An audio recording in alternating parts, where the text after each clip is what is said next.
check natin yung ano na dagdag na mga tipis. Check natin kay sinasakto lang namin classmate kung ilan yung for cording na.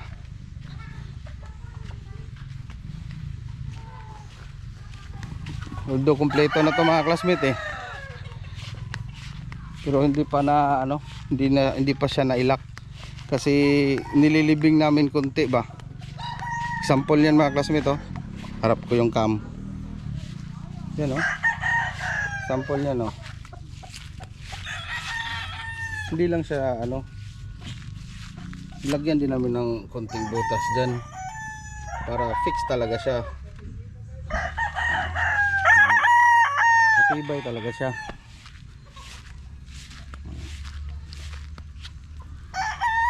Simula tayo dito sa ano, pinakadulo, pinakabungad pala yan. Kita nyo naman na ito mga classmate sa vlog ko. Ilalagay pa ako dyan mga dalawa doon sa ano, yung malapit sa kotse, tapos dalawa din dito yan.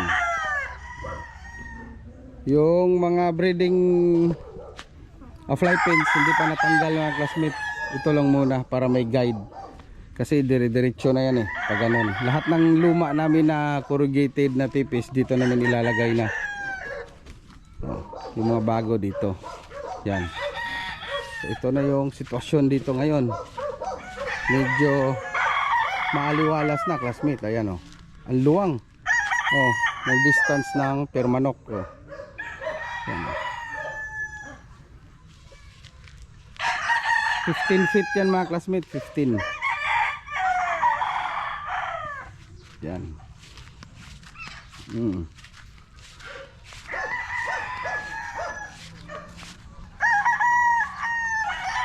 Yan 16 nga yung pinano ko sabi ni Mrs. Rugby 15 na lang daw kasi masyado daw malayo pero pwede talaga yun.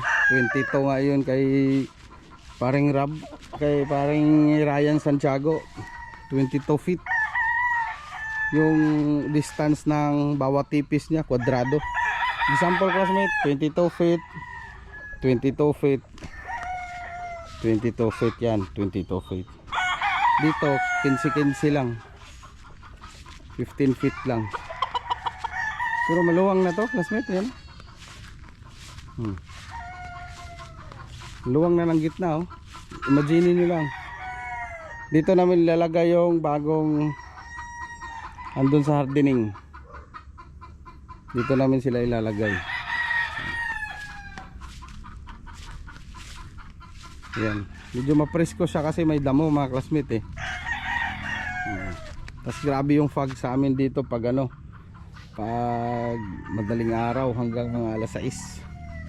Ito classmate hindi pa yan na fix, hindi pa yan siya fix, ano lang nilagay lang muna dyan, mamaya after lunch yan na i-fix na, lalagyan na ng tali, then kinabukasan papaliguan na namin yung na-hardening, then diretso na sila dito. Pero at least may visual na ba, mabibilang na namin dito kung ilan lahat hanggang doon sa dulo. Baka doon sa dulo mahuli na lang yun kasi mayroon pang mga putol na kahoy classmate ba hindi pa namin na dispatch kasi after dito unahin na namin tong range. Pagka nailagay na yung bagong hardening dito, mag-harvest kami, siguro may mga 6 kami ma-harvest dyan o 8 i-hardening namin. Ang titirahin naman is yung range area for 1 week. Then kung matapos na yung range area, gawa ulit ng tipi para doon sa bagong eco-cord.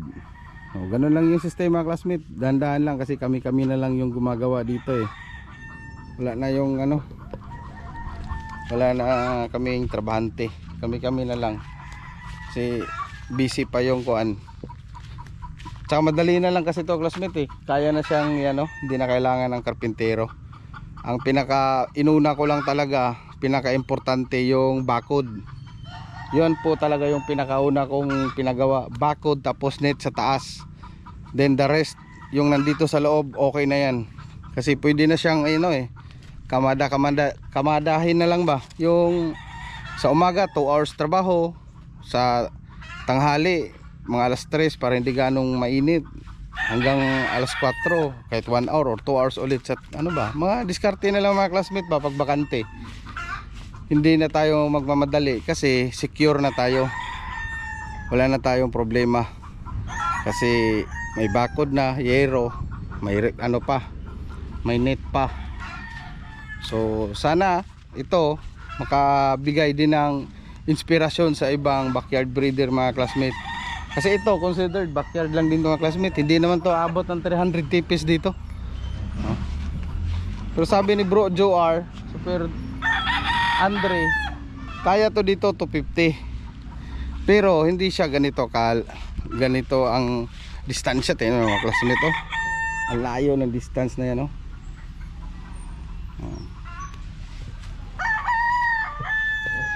Ginawa ko na lang ganito kasi mahirap din kasi yung palakihin tong padamihin tong tipi, masasacrifice yung breeding ko, yung ranging.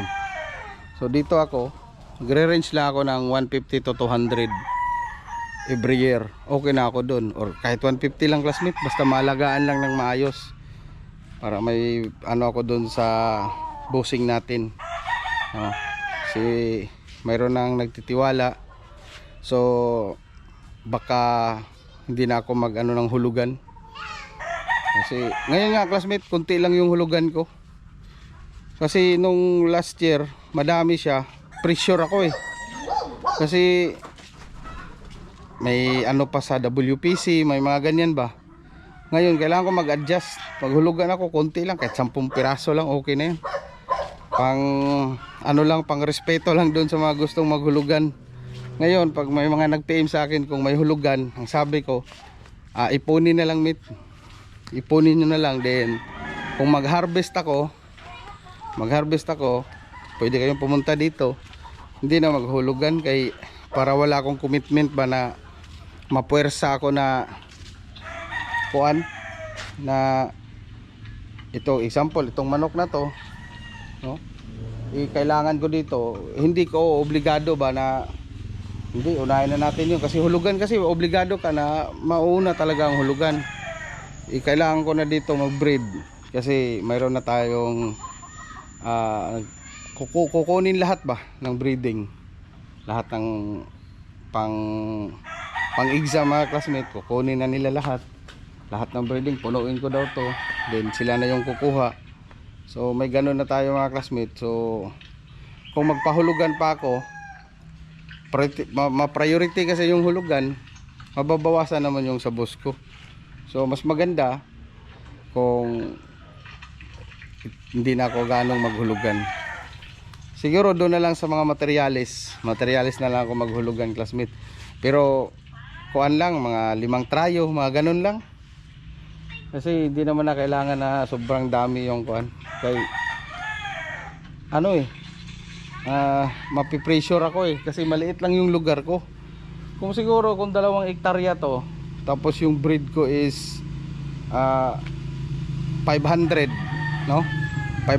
na lalaki, yung pure doon or for materials is 200 piraso, then 300 yung battle stag, walang problema, okay lang. Pero kung ganito kaliit lang, kasi magano na ako classmate, breed for the best talaga. Pag hindi ko gusto, wala na talaga siya dyan.